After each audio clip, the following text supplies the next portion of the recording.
Today's Metro News television forecast is brought to you by Salango Law. Get results, not excuses. Hey, thanks for tuning in. It was another rainy and stormy day yesterday. In areas of West Virginia there, some preliminary reports of severe level winds, damaging winds, and some large hail.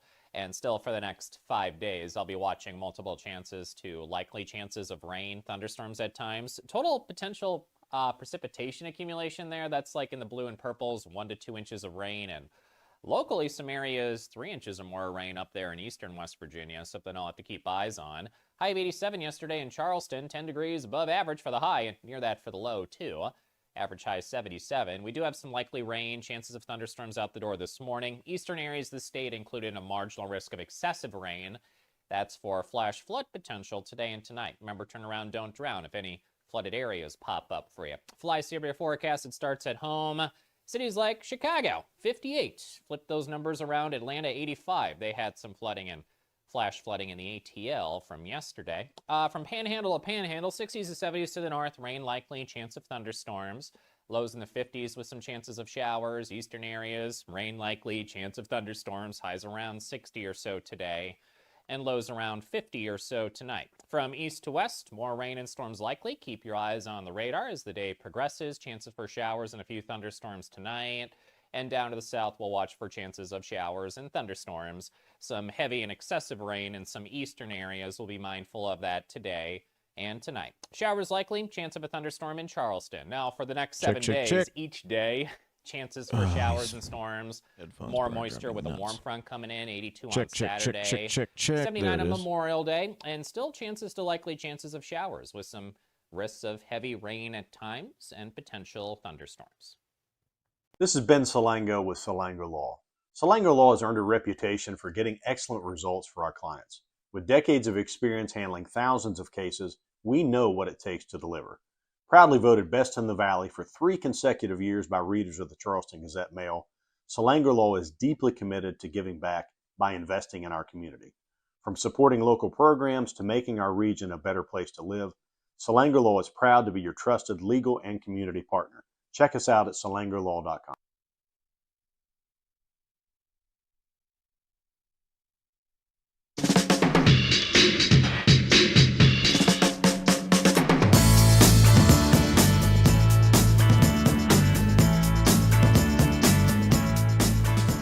We're going to talk education funding. What about the slush fund? The latest on the Greenbrier and the final show for Stephen Colbert. Got a lot to cover today. It's MetroNews Talkline. We are underway. Not attempt to change the station. You are surrounded. We interrupt this program to bring you an emergency news bulletin. Repeat, this is an emergency bulletin. Keep your radio turned on. From the studios of WVRC Media and the MetroNews Radio and Television Network, the voice of West Virginia, comes the most powerful show in West Virginia. This is MetroNews Talkline with Dave Wilson and TJ Meadows. Check set line up, link. Activated Telos telephone. Switch network control from Charleston to Morgantown. Stand by. Q Dave and TJ. You're on. MetroNews Talkline is presented by Encova Insurance, encircling you with coverage to protect what you care about most. Visit Encova.com to learn more. Welcome inside the Encova Insurance Studios. Good morning. Dave Wilson of Morgantown. TJ Meadows is in Charleston. Zach Karolchek, our man of the people, is handling the video stream today. Ethan Collins is our audio producer and working the phones. 800-765-TALK is the phone number, 800-765-8255. You can text the show at 304-TALK-304. We appreciate you being part of the day. If you're listening in on one of our great radio affiliates across the state of West Virginia or watching on the MetroNews TV app. Coming up, Brad McElhinny has the latest on the Greenbrier saga. Thursdays with Hoppy. Later, we'll talk to the executive director of the Berkeley County Development Authority, Jennifer Smith, and discuss, well, the governor wants to bring business in from neighboring Northern Virginia, part of the backyard brawl. We'll talk about why Berkeley County may be the right place to locate. And the final show for Stephen Colbert, our comedy aficionado, wannabe comedian Jack Logar from WVAQ will stop by as well. Loaded show. Say good morning to TJ Meadows, running the ship in Charleston today. Good morning, TJ. Good morning. Things looking up for the Redlegs, David. Did they win? I was doing the ball game they won. yesterday. They win yesterday? They won. Rarity in Cincinnati these days. I think worst record in May. I think they had the worst record in the league in May. Still no back end on the bullpen. But I like your optimism, TJ. Well, I try. I appreciate it. I'm trying to be more upbeat. So there you go. That's my contribution for the day. Now we get to the real stuff. I appreciate it. Thank you very much. The real stuff involves the conversation that has been going on. It started before the legislative session and is continuing through the session and now into the offseason. Lawmakers discussing ways of addressing the high cost of education, specifically for special needs students. That was part of the discussion during the House-only interim meetings that took place earlier this week. House Education Committee Chairman and Monongalia County Delegate Joe Statler joins us this morning on MetroNews Talkline. Joe, good morning. Thanks for joining us. Good morning, Dave. Thanks for the opportunity, and also TJ. Absolutely. Glad to have you. Well, Joe, this was a topic that came up during the session. There was talk on the House side. Senator Grady, Senate Education Committee Chair, was talking about public education funding on the Senate side. What did you learn during the discussions this past week in the House interim meetings? Well, I will tell you that we did learn a lot of facts and backed up a lot of things that we knew already. We knew this is an area in the funding that is woefully underfunded, not only from the state level, but also from the federal level. And one of the things that really stuck out to me, that since the inception of the IDEA legislation at the federal level, they basically had promised to support that by 40%, and that level has never nearly come to 40%, and it's hovering around somewhere around the 12 to the 13% range. So, you know, you look at this and where it's at, not only is the state underfunding, but also the federal has really underfunded the promises that they made into this area. So, Joe, if the feds are underfunding, can we ever get to the point where we're supposed to be under that new IDEA legislation? I will tell you that under that legislation, can we get to that point? Even though they underfund it, they certainly have the ability to make us do. And I know there's people out there that says, well, how can the federal make a state do anything? Well, I think we can find that's pretty easily done. I mean, even if they didn't cut funding on this, they could cut funding on something else. We depend upon the federal government for so many things. But basically, to answer your question, we have to get there somehow. We have to meet these mandates that is put out there under this section of law. Joe, in dollar terms, how large is the gap for special needs funding right now? Uriah Cummings gave us the estimate that it's about $170 million on all three tiers, tier 1, 2, and 3. That's a big gap. Excuse me? TJ said that's a big gap. Joe, how are school systems then dealing with this if they have a gap between the money that's available and the services that have to be provided? How are some of the local school systems dealing with this issue? Well, they have to deal with it, and so that means that they have to cut the funding to something else. Here about, 4 to 5 years ago, we took the funding formula and basically made most of it, not all of it, in the form of a block grant. So even though it's identified under areas for this particular reason, we sent it to the districts and said, okay, here's the money, but if you need to use this money in another form, basically they could do that. So what they're doing, they're basically robbing Peter to pay Paul. That's exactly how it's coming down, whether it's using less money in transportation, whether they're less student funding somewhere else, they are using that. For instance, Monongalia County sticks out that they are a little bit over $12 million underwater in what they're spending on special needs and what they're receiving from the federal or the state. So that funding has to come from different sources, including, we just passed a levy. I'm sure that also can make up some of it. So there's different ways that they have to do it, but at the end of the day, they have to get the money from somewhere to do it. Joe, the fix, a lot of people have an idea about the fix. Let me put it that way. I heard some comments earlier this week about let's not fund enrollment, let's fund student need. That was one of the ideas that was put out there. There's the idea that the counties will have to take on a bigger burden and figure out how to make that work. What do we do here? What's the fix? How do we get and plug that gap? Well, TJ, I would like to tell you that I had that answer right here ready to give to you today. I do not have that answer ready to give you. That's why we're on this fact-finding mission, and there's lots of ways that we're looking at. And I did have a conversation with the speaker after the meeting to get his input into it. And I think there was several things that was given out to us.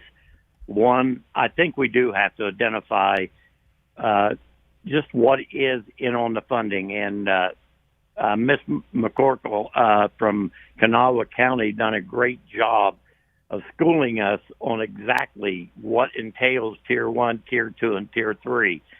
So that's part of the journey to start so that we understand that the county superintendents, and there were several of them in attendance, and the lady that spoke to us from Upshur County suggested maybe we do the same thing that we've done with the Third Grade Success Act. We realize it's going to cost a great deal of money, that we just do it over phases, phasing it in. In other words, I do personally believe, and this is what I told the speaker, that we do have to find what I estimate to be $18 million. We're trying to get that figure a little closer down for Tier 2 and Tier 3. Those are the most critical, most needy areas. And I do believe that we need to find that money now, just as we did in session, because as we continue down this path the way we're going, you know, we had one county last year that had to be taken over by the state because of financial reasons. And if we continue down this path, some of the bigger counties can probably absorb and eat this for a while, not forever, but we're going to start seeing more smaller counties or less counties that have less financial ways of dealing with it are going to go under. And that just means we're going to have to step in as a state and do more. So we've got to find an area that we can all agree upon and move forward. And I hope that once we get this down, that we can go to the governor, identify some money somewhere, and at least for the next school year, look at how we can do better at funding Tier 2 and Tier 3 situations. Talking to Monongalia County Delegate and House Education Committee Chairman Joe Statler. Joe, this question may get you in some hot water, but we like to do this to you every once in a while. Are we in this situation because of Hope Scholarship, or would we be in this situation even if Hope Scholarship did not exist? We'd be in this situation even if Hope Scholarship didn't exist. I firmly believe that. I know that the numbers, and Ms. McCorkle pointed that out, that we're not seeing more students identified across the state, but what we're seeing is the percentages going up because of the decrease in numbers of enrollment. And you know as well as I do, that covers a whole lot of areas, less bursts. It covers people that has chose to go to a different schooling situation, how they want to do it, whether it be the Hope or whether it be homeschooling or whatever.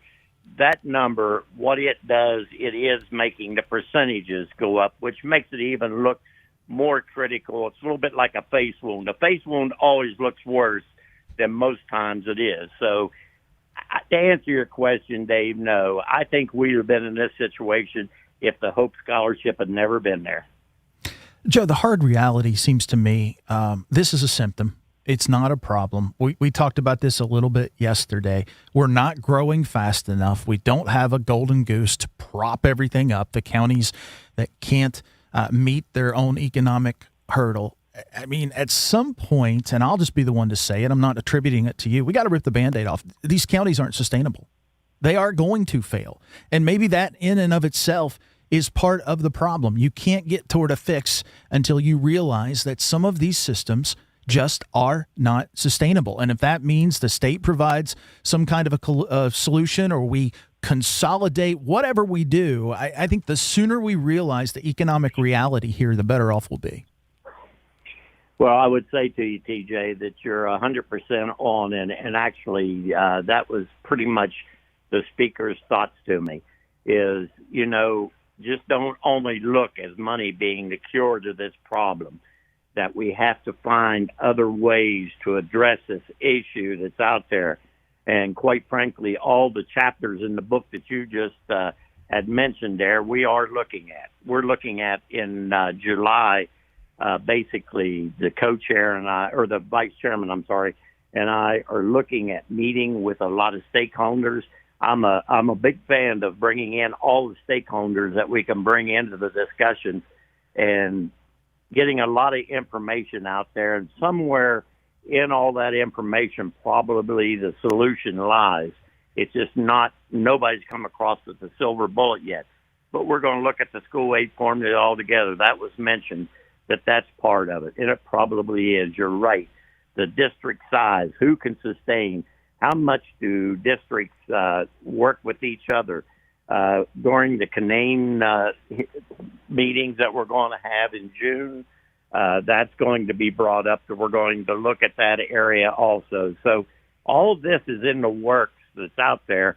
It's we are going to pull the Band-Aids off, and quite frankly, we're going to see how deep the wound is so that we know what we need to do to make the patient better. Monongalia County Delegate and Chair of the House Education Committee, Joe Statler. Joe, we appreciate the time this morning, and we'll check in again after the meetings in July. Thank you. Appreciate it. Absolutely. You have a good day. You as well. Monongalia County Delegate Joe Statler. Take a break. Back in a moment. This is Talkline from the Encova Insurance Studios. Tens of thousands of hardworking West Virginians earn their living in our state's growing natural gas industry, including thousands for Antero Resources, West Virginia's top natural gas producer. Antero's investments are boosting our local workforce and small businesses. We're proud to give back and invest locally to support West Virginia workers producing West Virginia energy. But the Mountain State's best days are ahead, and Antero Resources is just getting started. Visit AnteroResources.com to learn more. Picture a community where every space tells a story. Those are the communities we're designing at ZL Architects and Engineers. With a blend of creativity and technical expertise, we design spaces that inspire, innovate, and ignite change. From cutting-edge educational facilities to community-centric gathering spaces, we're committed to improving lives through design. Let us help you shape a brighter future for generations to come. Because at ZL it's more than architecture. It's about building your legacy. The challenges facing today's workforce are real. Rapid change, new technology, and a growing skills gap. But there's a solution. WVU Parkersburg is partnering with local businesses to deliver customized training programs built around your needs. From advanced manufacturing and healthcare to emerging technologies and certifications, we help your team gain the skills to stay competitive. Businesses across our region are already making it happen. Visit WVUP.edu and start building a future-ready workforce today. We are there for you, to care for you at the health plan. We are here for you. For over 4 decades, we've been rooted deep inside West Virginia. Through thick and thin, supporting local families and businesses. Proudly serving your neighborhood since 1979. Your trusted partner in the community. The health plan. We are here for you. You're listening to Talkline on Metro News, the voice of West Virginia. Leading the efforts to build a stronger West Virginia, the High Technology Foundation has a proven plan to strengthen and diversify our state's economy. The I-79 Technology Park's high-capacity infrastructure continues to attract advanced federal operations that are driving economic growth. This keeps our young, educated residents in the state and brings West Virginians home. The High Technology Foundation, building a stronger West Virginia. Learn more today at WVHTF.org. Sunshine, open roads, and a new Toyota from Dan Cava Toyota World. Lease an all-new Camry for as low as $398 a month. All new Tundras now up to $8,000 off. All new Tacomas now up to $4,500 off or lease as low as $399 a month. $7,500 off the new BZ or 0% financing for 72 months. We've got a Toyota for you at Dan Cava Toyota World in Fairmont. Shop the world. 5, 3. For your daily fix of sports in West Virginia, there's only one stop. I would imagine a group of you got together and watched the Mountaineers last night. What were your thoughts on that performance? It was funny, we were sitting with a guy last night, and he said, all right, I'm going to go put $1,000 on it. Well, down the stretch of that ball game, he's looking at us like, are you kidding me? And sure enough, the Mountaineers came back. I saw him today. He said, yep, I'm putting another $1,000 on them tomorrow. Sportsline on MetroNews Television. You own a boat because you love spending time on the water. Choose the outboard that allows you to make the most of it. Honda Marine's legendary reliability, ease of maintenance, and powerful performance keep you going strong. And they're all backed by the peace of mind protection of the industry's best limited warranty. Visit your Honda Marine dealer today and find out why it's more than an engine. It's your time on the water.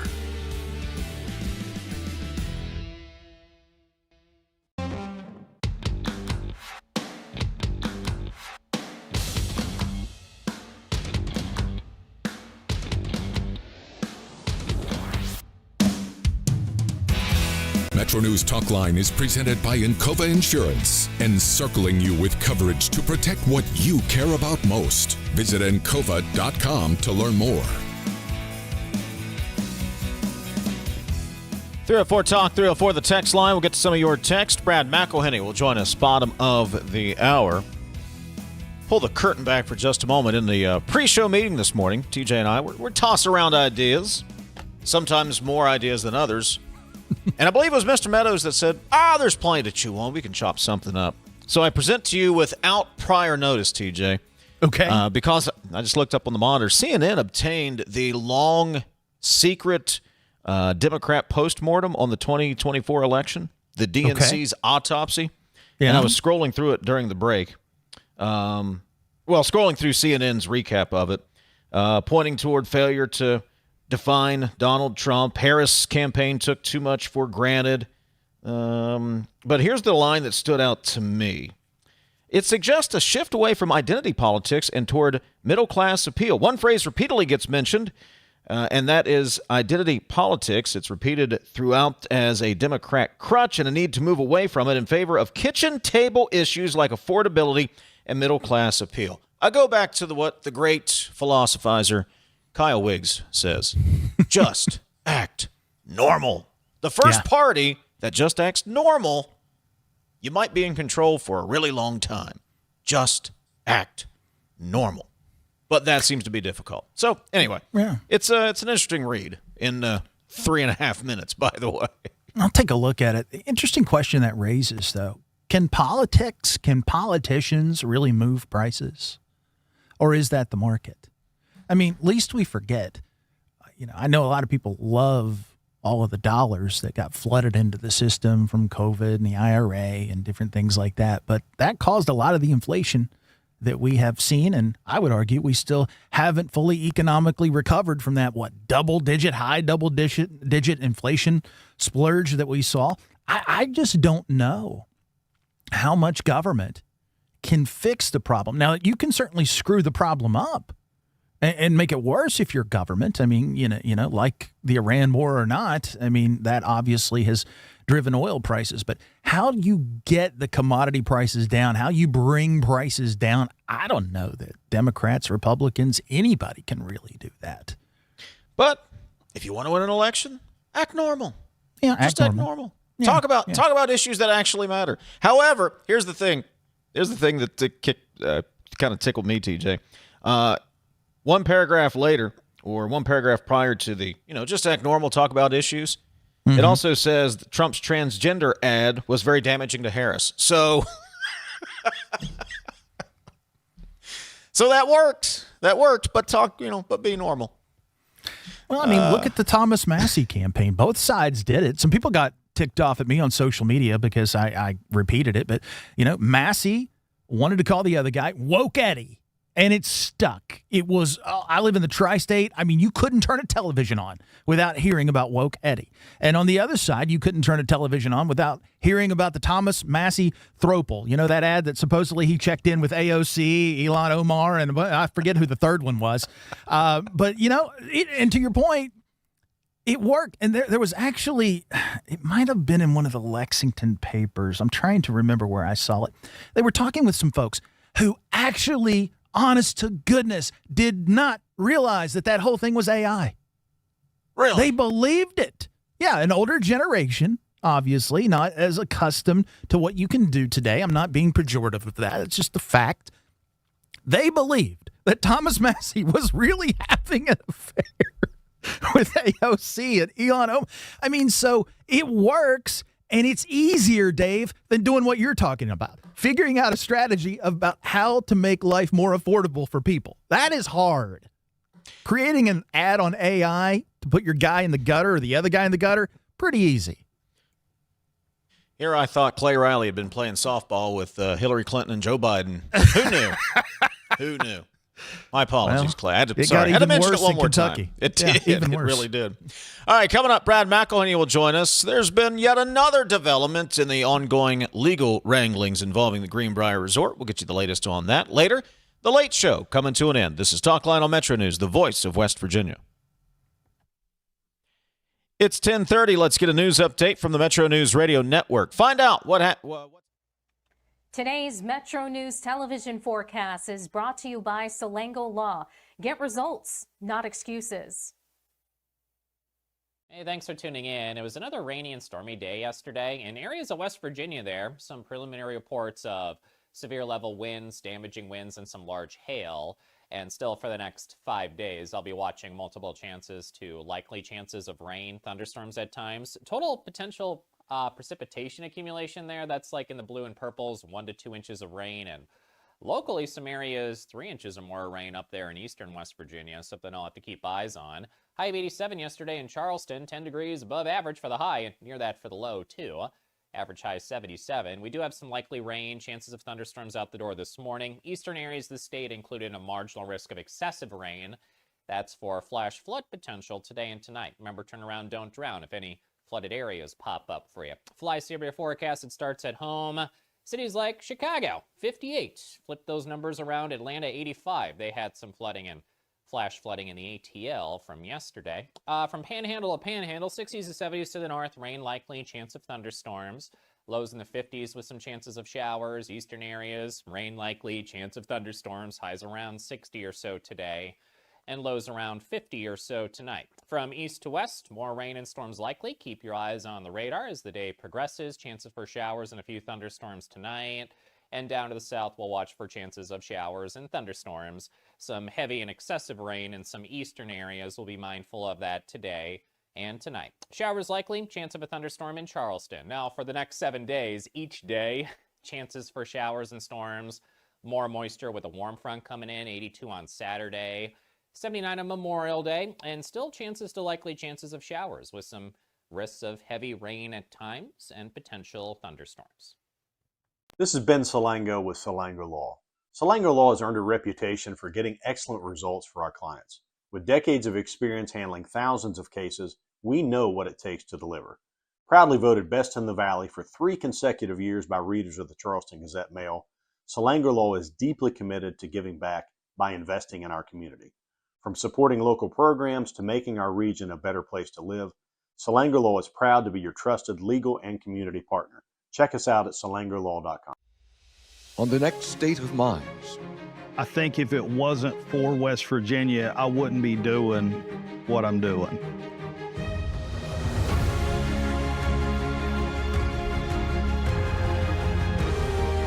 Rhine has been rising over Seneca Rocks for millions of years. I wanted to capture it in a way that was authentic and maybe different than people have ever seen it before.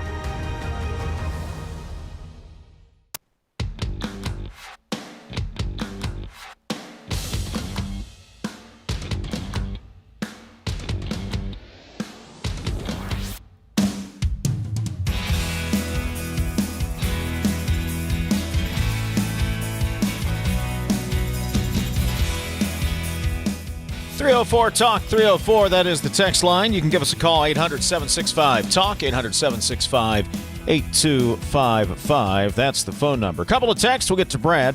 I'm officially done with the Republican Party. I'm a registered independent, libertarian-minded, and somewhat supported the Republicans in the last couple elections. I'm done.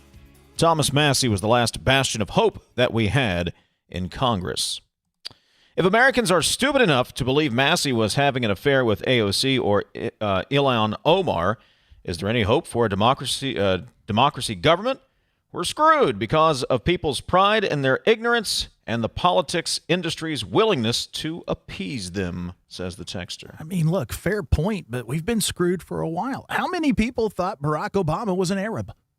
A lot. I mean, you saw that McCain had to stop a supporter and correct. I mean, it's been going on for a long time, but I agree with you. It doesn't give you a lot of hope.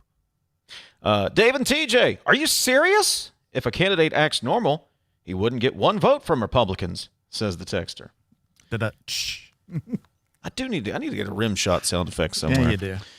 We'll get on that. That was pathetic on my part, by the way. I mean, that was just well-timed, but we need to work on that. Zach, get on that. Brad McElhinny has a story at WVMetroNews.com this morning. West Virginia State Tax Department has moved to intervene in a lawsuit over control of the Greenbrier Hotel because of liens it has issued over about $4.4 million in unremitted taxes. It's the latest chapter in As the Greenbrier Turns. Joining us on Talkline this morning is our Metro News statewide correspondent, Brad McElhinny. Brad, good morning. Good to talk to you again. Oh, hi. Good morning. Yes, this is a layering in of problems. The overall issue has been that the justices, Senator Jim Justice and his family, are the owners of the Greenbrier Hotel and have been since 2009. However, the parent company of Omni Hotel and Resorts bought the first lien debt on the Greenbrier, about $300 million, late March.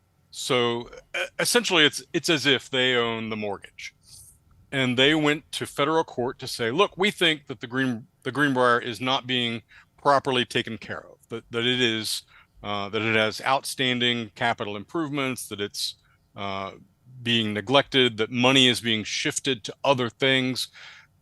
They are making an argument in federal court that their investment in that debt needs to be protected, and they're asking the judge to appoint a receiver, a third-party caretaker. The latest thing is that the state is saying, we have a stake in this too. The state tax department making a motion to intervene to say we have essentially $4.4 million in liens that have been filed in Greenbrier County, mostly for sales taxes that have been collected and not remitted. But there is one of the liens, a significant amount, that is for income taxes that have been collected by the Greenbrier and then not forwarded to the state appropriately. So they want to, they're essentially getting in line in this other lawsuit to say, we have an interest to protect as well. And judge, just so you know, we would like to make sure that if there's something that happens where this third-party receiver takes over the Greenbrier, we are also owed a significant amount of taxpayer dollars. So Brad, fair. Excuse me one moment here. Got a little bit of an echo there. Yeah, I'm fixing it. Sorry. All right. Fair point. I mean, they're owed $4.4, whatever it is, $1 million. I would get in line too. I think that's completely fair on the state's part. I think the politics of this, though, what I see on social media, why hasn't it been shut down? It's been years. Why haven't they done something? Let me take a stab at why. How many people work at the Greenbrier? What, a couple thousand, give or take, maybe? Somewhere around there? How many people will work there if you can't have your favorite adult beverage in the casino, or you can't have a Tom Collins when you're laying by the pool, or whatever your drink of choice may happen to be? That's why the state hasn't been more prolific in going after this and trying to do something. They want to work something out. Nobody wants to put a couple of thousand people out of work. And it just seems like the narrative is shut them down, shut them down. Well, that's why they haven't been shut down. So I think it works on a couple of levels. One is that the Greenbrier is an asset to the state. It's a draw. It brings people to the state. People have conferences. Even Congress goes to the Greenbrier. It's also a point of pride culturally. Yeah. And I think that you would think twice before you shut that down. The other level on which it works is after the story was published, the justices have hired a Washington, D.C. public relations firm that is on retainer. And that, to me, that's a sign of how seriously they are taking this, both as a financial matter and as a reputational matter. That firm reached out to me to say, hey, would you please include our point of view? Happy to do so. The point of view came from the lawyer for the justices, Charleston attorney Steve Ruby, who made note that the Greenbrier is under an agreement with the state tax department to pay them down, to pay those taxes down over time. That is a practical answer to what I also see. How do they retain their liquor license? How do they retain their casino license? These tax agreements are not uncommon, and they are a way that you can reach some middle ground with the state tax department for a taxpayer of any size. And what I see out of the justices and their ownership of the Greenbrier is, we've been tracking these liens in Greenbrier County since 2024. And the pattern that you see is over time, the oldest liens get withdrawn. You're looking through cloudy waters here. I can't see really what another taxpayer is doing, whether it is Jim Justice or TJ or Dave. But what I read into it is under this payment plan, the oldest liens get paid off over time. Unfortunately for everyone, new liens often wind up getting stacked on top. Sometimes I get people saying, well, they say they have an agreement. Why don't you ask what the agreement is? Why don't you ask why they still have their liquor license? That kind of thing. The tax information of another taxpayer is generally not public information, but it is my belief that they truly do have some sort of agreement with the tax department that is an established formula, and they are within the terms, it appears, of that agreement. Metro News statewide correspondent Brad McElhinny. You can read Brad's story right now at WVMetroNews.com. Brad, in other news, certainly President Trump and his slush fund and ballroom have been getting a lot of attention. We'll talk more about that with Hoppy Kercheval coming up later in the second hour. But Brad, has West Virginia's congressional delegation weighed in on this topic yet? No. Hey, can I go back to the other topic for a second? Oh, sure. Back on the Greenbrier. This is a serious financial matter, and the justices are in federal court. It's $300 million in obligation somehow to Omni, but $4.5 million to the state tax department. Jim Justice, as you may know, is the prior governor of the state. He is now a U.S. senator, and he has wound up on one side of this enormous Republican civil war with, Senator Capito. He endorsed many of the candidates who were on, what we call Team Tacubo. And this fight over the Greenbrier is out in public. It's kind of embarrassing. There's a lot at stake. On the other side of the faction I just described is Governor Patrick Morrisey, who, presumably would like a second term. All kinds of rumors that Justice may be considering jumping in and challenging him. Right now, I am not about to say that Patrick Morrisey caused this motion to intervene to be filed. Not saying that. However, he is the chief executive over top of this tax department. And I don't think that politically, I don't think that it would hurt Patrick Morrisey's political capital on that side of the factional battle for Jim Justice to get a little muddy. So look, I'm talking about a bit of a different sort of political outcome on this, a political factor that is not as easy to contemplate or discern. But I do say all that to say I think this battle over the Greenbrier and the unpaid state taxes operates not only as a pure matter of finance, but it's also swirling in the political wind. I would hypothesize there is no way on God's green earth the tax commissioner did this without first clearing it in the governor's office. Sorry. There's no way. To your point. Fair point. I can see you out on the limb, and I hope that the limb is solid for you right there where you are. But I think it's not coincidental that I just think that this mess for justice has a way of working for Morrissey. Metro News statewide correspondent Brad McElhinny. Read the story over at the website, WVMetroNews.com. Brad, always appreciate it, buddy. Thank you. Hey, thanks. Coming up, Stephen Colbert will make his finale tonight. We'll talk to comedy aficionado Jack Logar next. Located in the heart of West Virginia, Bridgeport is the place to play. Endless indoor and outdoor recreation opportunities, including the Bridgeport Complex, coupled with a dynamic food scene, make Bridgeport the perfect getaway destination for couples and families. Explore unique shopping and pick from a wealth of lodging options to find something perfect for your needs. Explore the heart of West Virginia in Bridgeport. Learn more about all there is to do at greater-bridgeport.com.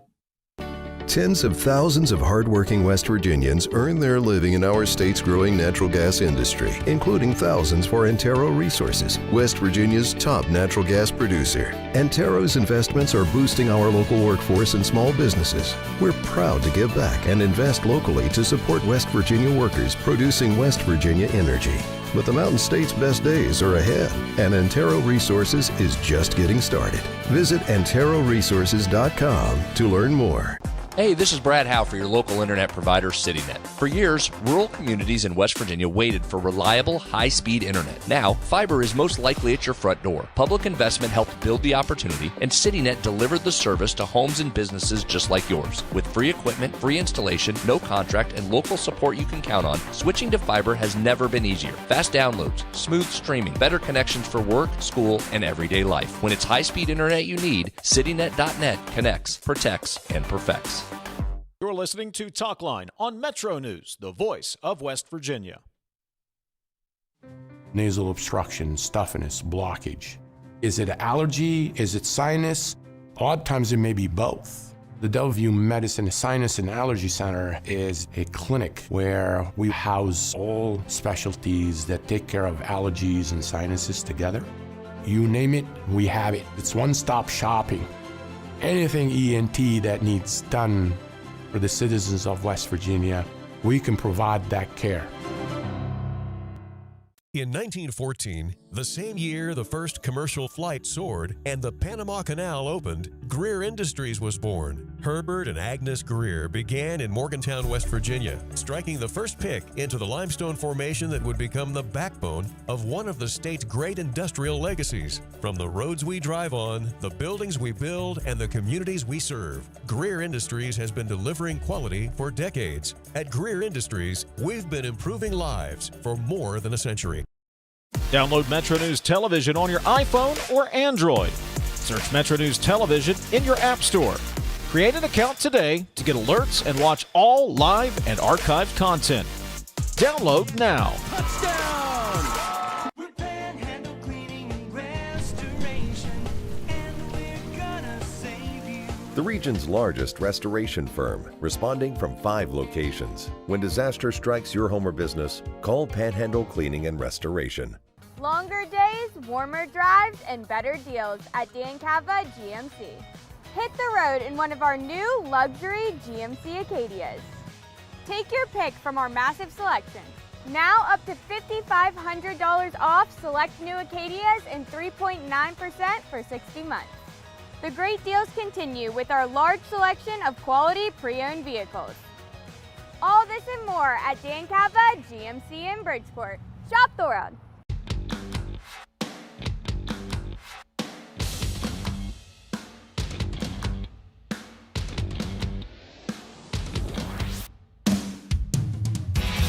Metro News Talkline is presented by Encova Insurance, encircling you with coverage to protect what you care about most. Visit Encova.com to learn more.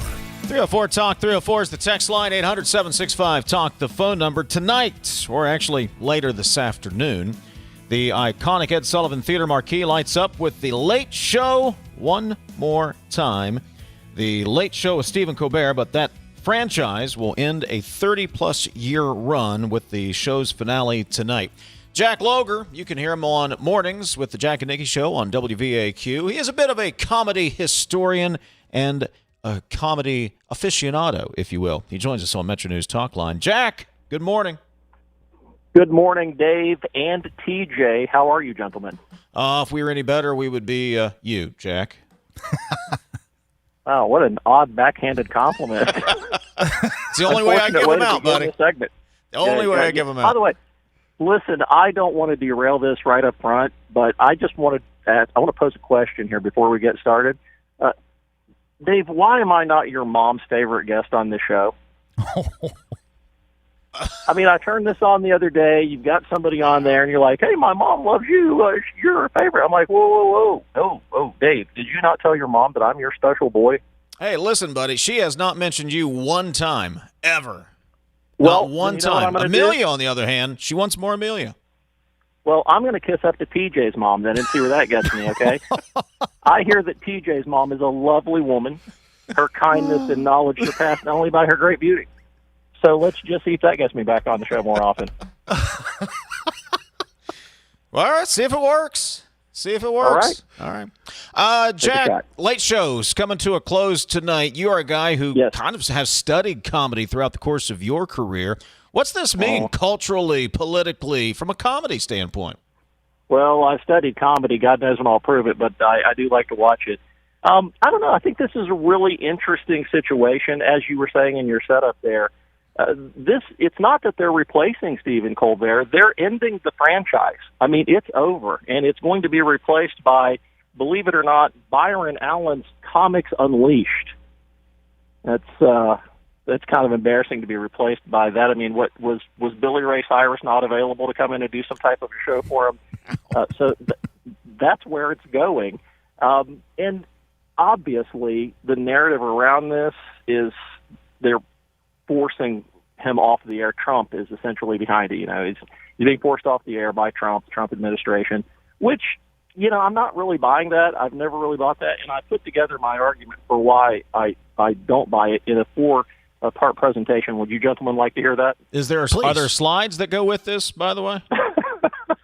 Yeah, but I'm just going to show them to TJ's mom because she's the only one who deserves to see them. Okay. Wow. Well, go on, My mom Logan. has become front and center on Talkline today. Sorry, Mom. No, listen, I know how to kiss up, buddy. I know how to do it. Well, first of all, and we talked about this the last time I was on your show, the Colbert show loses money. It loses a lot of money. It's losing $40 million a year. Now, that can't go on forever. I mean, at some point, you're going to have to put a stop to that. So there's that. Colbert wasn't yanked immediately. They announced this last July, and then they left him on the air for nightly nonstop attacks, not only on Trump, but also on CBS, which I thought was really interesting. That's been going on and on and on. Don't forget, Trump has also been openly asking ABC to fire Jimmy Kimmel for months, which is kind of weird, really, when you think about that. But that part aside, how's that going? Well, not well, because Jimmy Kimmel's show is profitable. Jimmy Kimmel's show makes money, and Stephen Colbert's show loses money. And I really think that's the bottom line. I mean, I really think that's what it comes down to. And then, as we said, you know, they're not replacing Colbert. They're ending the franchise. So, I mean, this to me looks like it was inevitable. You got a massive staff, a bloated budget, losing millions of dollars. It's just the end of the run. And I think that it's easier to point to an outside source, some type of external circumstance outside of your control, like the president hates me and wants me out of here, than it is to just admit, hey, man, this show didn't work, it failed, and they're cutting me loose. You know, because these are showbiz phonies, after all. I mean, let's not forget that. Yeah, Jack, here's what I heard. It's not really Trump. It's not really the format. Late night can still be successful. It's not really all that much in that the on-demand viewing is taking away the live viewership. It's that Colbert just didn't have it and people didn't like it. Is that fair?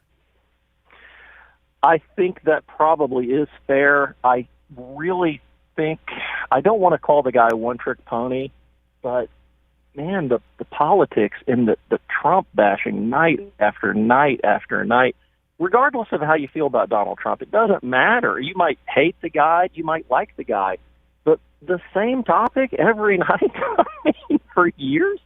Yeah. I don't know how you find an audience doing that outside of the people who really genuinely hate Trump, and certainly there are plenty of those, but enough to keep you in business, I don't think so. Jack, just to illustrate that point, I was reading yesterday, as a matter of fact, Impractical Jokers. You know, the Practical Joke Show, I think it's on TBS, True TV, those two, got its highest ratings ever in like its 13th, 14th season. And what the producer said, people just want to laugh at funny, silly stuff and not get hit over the head with political rhetoric 24/7. I really believe that, and I mentioned on here once in a while Conan O'Brien. I think that's what makes him stand out from everybody else. Conan O'Brien, he's just silly and ridiculous and whimsical, and that's the kind of stuff he focuses on, and it's also evergreen comedy. If you look at Conan O'Brien's archives, you can watch them just about any time. They're not tied into the headlines. It's not just reactionary stuff to the news. It's just, like I said, this whimsical, silly kind of comedy that plays anytime. You can go back and watch him, and he has his politics, but he stays clear of them on the air. And, yeah, I really think that's it. I think you just want to laugh. You want to relax at the end of the day. And some people just want to get away from politics sometimes. Jack Logar, you can hear him mornings on WVAQ up in Morgantown on the Jack and Kikki Show. He thinks he understands comedy and campaigning to be TJ's mom's favorite guest. All right, good luck, Jack. Hey, TJ, tell your mom I said hi. Well, just so you know, she does not like the show Impractical Jokers. So you're in trouble, Logar. I still love your mom. I'm not going to be deterred. I'll just tell you that right now. Jack, always appreciate it. Thank you as always. See you, bud. Got to take a break. Wrap up the hour. Back after this. Tens of thousands of hardworking West Virginians earn their living in our state's growing natural gas industry, including thousands for Antero Resources, West Virginia's top natural gas producer. Antero's investments are boosting our local workforce and small businesses. We're proud to give back and invest locally to support West Virginia workers producing West Virginia energy. But the Mountain State's best days are ahead, and Antero Resources is just getting started. Visit AnteroResources.com to learn more. In West Virginia, community is everything. It's about showing up for each other.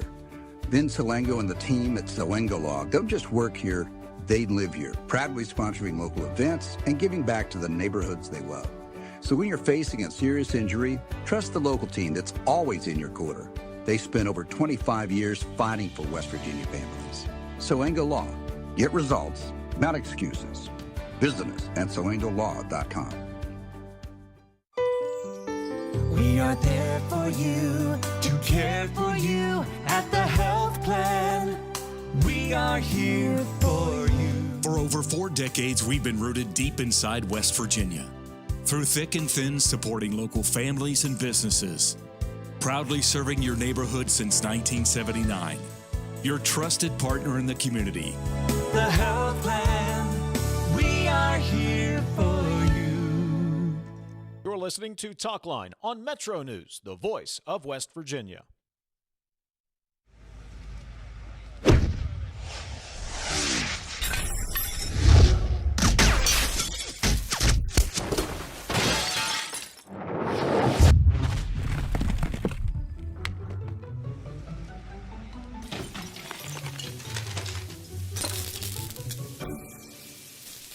I'm Sean Kovich, Mountaineer Golf Coach. When disaster strikes your home, business, or golf game, call the restoration company the Mountaineers call. Panhandle Cleaning and Restoration. Leading the efforts to build a stronger West Virginia, the High Technology Foundation has a proven plan to strengthen and diversify our state's economy. The I-79 Technology Park's high-capacity infrastructure continues to attract advanced federal operations that are driving economic growth. This keeps our young, educated residents in the state and brings West Virginians home. The High Technology Foundation, building a stronger West Virginia. Learn more today at WVHTF.org. Nasal obstruction, stuffiness, blockage. Is it allergy? Is it sinus? A lot of times it may be both. The WVU Medicine Sinus and Allergy Center is a clinic where we house all specialties that take care of allergies and sinuses together. You name it, we have it. It's one-stop shopping. Anything ENT that needs done for the citizens of West Virginia, we can provide that care. You own a boat because you love spending time on the water. Choose the outboard that allows you to make the most of it. Honda Marine's legendary reliability, ease of maintenance, and powerful performance keep you going strong. And they're all backed by the peace of mind protection of the industry's best limited warranty. Visit your Honda Marine dealer today and find out why it's more than an engine. It's your time on the water.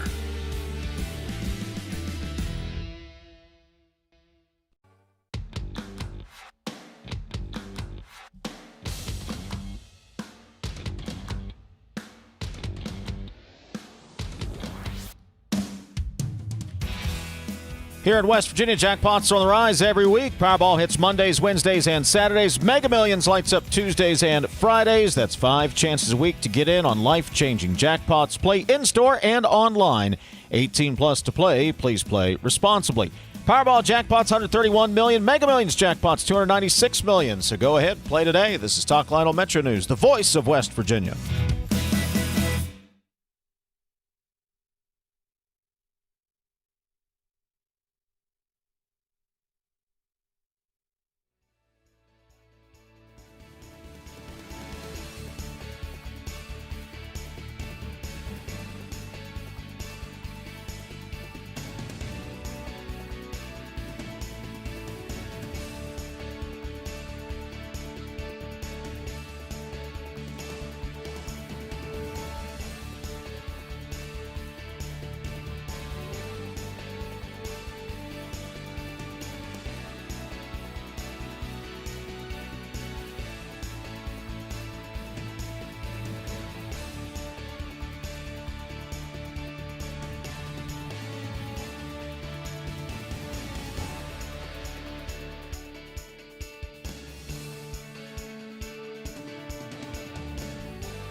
Today's Metro News television forecast is brought to you by Salango Law.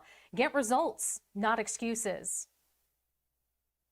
Hey, thanks for tuning in. It was another rainy and stormy day yesterday. In areas of West Virginia there, some preliminary reports of severe level winds, damaging winds, and some large hail.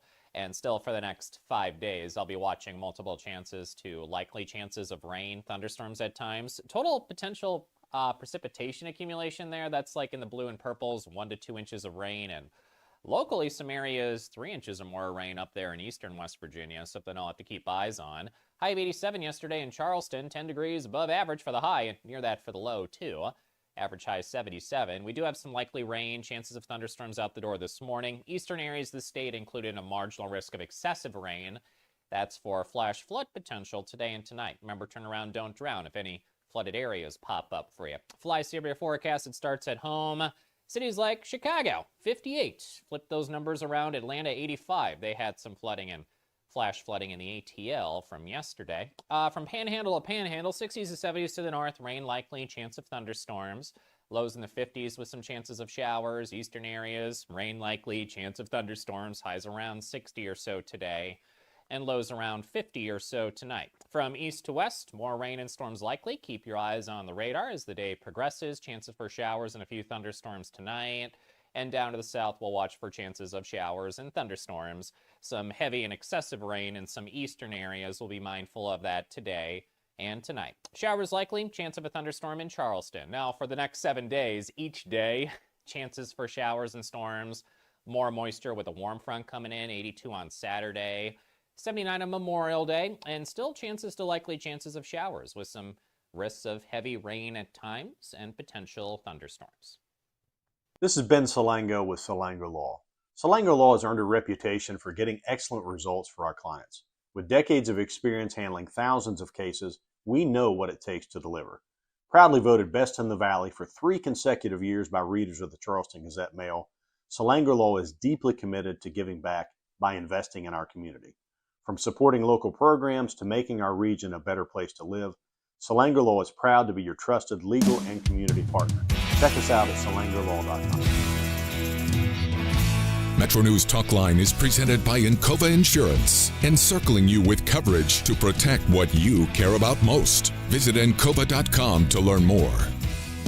Second hour of Metro News Talkline. Hope you're having a great start to your Thursday. We appreciate you listening in on one of our great radio affiliates across the state, or if you've logged on. Is that still a term we use? Do you still log on? Yeah, if you're watching on the Metro News television app, Facebook Live, and YouTube Live, we appreciate it. Jake Link is actually going to be working Sportsline today, so Zach Karolchek is here running the video stream this morning, and Ethan Collins is our audio producer. You can be part of the show, 304-TALK-304. That is the text line, 800-765-8255. That's the phone number. Governor Morrisey recently spoke to Fox News, telling Fox News, hey, Virginia's going to go this way, we're going to go that way. We're going to try to bring some businesses over here. We'll talk to Berkeley County Development Authority Executive Director Jennifer Smith coming up bottom of the hour. What makes Berkeley County, Eastern Panhandle, so attractive to potentially to businesses in Northern Virginia or Maryland or Pennsylvania or anywhere for that matter? We'll talk to her coming up bottom of the hour. Once again, say good morning to TJ Meadows in the Charleston Encova Insurance Studios. Good morning, sir. Good morning. It would be really nice to steal some existing business from Virginia. That's a heck of a lot easier than starting something from scratch. How about this? How about we bring the Washington Commanders to Berkeley County? How about we steal them? You think we can pull that one off? That may be a bit ambitious, but look, I like it. Think big. Think big. So, yeah, I mean, we can start a project around that, get a coalition going. They're training facilities in Loudoun County. Why don't we get that one started? We'll get all you. That'll be our project, TJ. Let's bring him up. We'll get Brad. Brad's a Washington fan, too. I don't know if you're a Washington fan or not. I used to be. We'll bring him over. We'll put him in Berkeley County there. How about that for some economic development? Anything is attainable in business, David. The only limiting factor is yourself. So if you really want to do it, we'll work on it. TJ's motivational speeches later on the podcast channel. Mm-hmm. All right. Hoppy Kercheval, speaking of motivational speeches, Hoppy has commentary this morning over at the website WVMetroNews.com this morning. Weighing in on the Trump slush fund, Hoppy joins us this morning. Hoppy, good morning. Thanks for joining us. Good morning. Thanks for having me. All right, Hop, what's your take? As the president somehow negotiated a settlement with himself, sort of, for $1 billion slush fund? What's going on here? Yeah, that's what it is. And in legal disputes, you're supposed to have adversarial sides. So there's an actual dispute, competing points of view. Otherwise, it's not a legitimate suit. Let's start there. And this is, and even the president acknowledged this is the president cutting a deal with the Justice Department headed up by his former personal attorney. So even like Trump said, it's like Trump cutting a deal with himself. That's the first problem. The second problem is, and there's several with this, is that this one part of the deal in his suit against the IRS, quote, that the IRS is, quote, forever barred and precluded from prosecuting or pursuing tax claims against Trump and his family members and businesses that would have been made prior to the settlement with the IRS. Well, first, that's illegal. Federal law prohibits the executive branch from interfering with the ability of IRS to conduct or terminate audits or investigations. So that's a problem, number one. And I think that, and also it lets Trump off the hook for what could be as much as $100 million in tax liability based on his tax returns that were, in fact, leaked, which we'll get to that in just a minute. And then second of all, this creation of the slush fund, this $1.776 billion fund to compensate individuals who supposedly were targets of government, quote-unquote, weaponization. And this is what the Wall Street Journal said. The Trump family is not eligible for payouts, but the rioters who stormed the U.S. Capitol are likely to apply. And there's this 5-member commission that's going to be appointed by Trump's Justice Department. It's going to decide who can get money and how much they can get. So under this agreement, someone who stormed the U.S. Capitol, assaulted police officers, interfered with the peaceful transfer of power, then were later pardoned by Trump, could get some of our money, taxpayer money. And to me, that's like, TJ, somebody breaks into your house, steals some of your stuff, and is found guilty of stealing your stuff, but upon review, you're going to have to pay them for whatever, some amount of money. It's outrageous. It is outrageous. And as I think about it, Hoppy, part of me is mad, just mad. And then part of me is, well, why are you surprised, you idiot? Talking about me. Look at everything that he's done and he's gotten away with. He's like a child that continues to press and press and press and will do so until someone stands up and says no. Well, and who is that someone? I mean, yeah. Let me go back to a point, and that is that the tax returns, there was a guy that worked as a contractor for the IRS, and he thought he was doing some sort of civic good when he released tax returns of Trump and hundreds of other individuals. He was caught. He was sent to jail. And the settlements that have been reached so far, a lot of them have just been formal apologies. And Trump is entitled to a formal apology for his tax return being leaked. That never should happen. He was wronged by that. He's entitled to a formal apology for that. That's one thing. But how do you get from that to paying off, or the potential of paying off, people who broke into the Capitol and tried to stop the peaceful transfer of power and assaulted police officers? And so when will Republicans say enough is enough? When will they say, I can't stand by while there's the creation of this taxpayer-funded slush fund to pay off people who stormed the U.S. Capitol? When does that happen? When does a Jim Justice or Shelley Moore Capito or Riley Moore, when do they step up and say, I can't abide this? When? 2029. Well, you see, Dave, it's a good point, because you see what happens with the last couple would happen in Indiana and Kentucky and Louisiana. You see what happens when people run afoul of Donald Trump. They lose. Well, my point, 2 points there, Hop. Yes, they're going to choose. They're going to choose their words very carefully. Number one, but number two, it's at this point, very likely there will be a Democrat in the White House in 2029. And Hop, from doing this all these years, suddenly your views and opinions may flip-flop on what exactly needs to stop happening now and what's a travesty and a threat to democracy when the other party is in the White House. Yeah, I mean, if there, let's say, and I said this in the commentary, that, look, if Trump can get away with this, what do you think the payback's going to be if a Democrat with the same ethical indifference as Donald Trump gets into office? I mean, because you're breaking all these norms, right? You're setting the bar lower and lower and lower. And so that means if Trump can do it, then anybody else can do it. And we've crossed then we will have crossed the Rubicon. It's the point of this. It's not just about the IRS and the slush fund. That's bad enough, but it's the acknowledgement that the rule of law means nothing to the president of the United States. You talked about it in your piece and you just articulated, this is illegal. It's against statute. He doesn't care. He does not care. And that is a direct threat to the republic. And to your point, whether the next guy is a Democrat or a Republican, we were having a conversation in the office about this morning, and someone here brought up the same point you did, Hoppy. Well, what about the next guy and the next guy? They're going to try it. They're going to try it. We really have transcended and crossed the Rubicon and moved into a different era, I think, in American politics, that depending on who sits in that chair next and whether or not they restore some level of morality to the Oval Office, we could be in real trouble.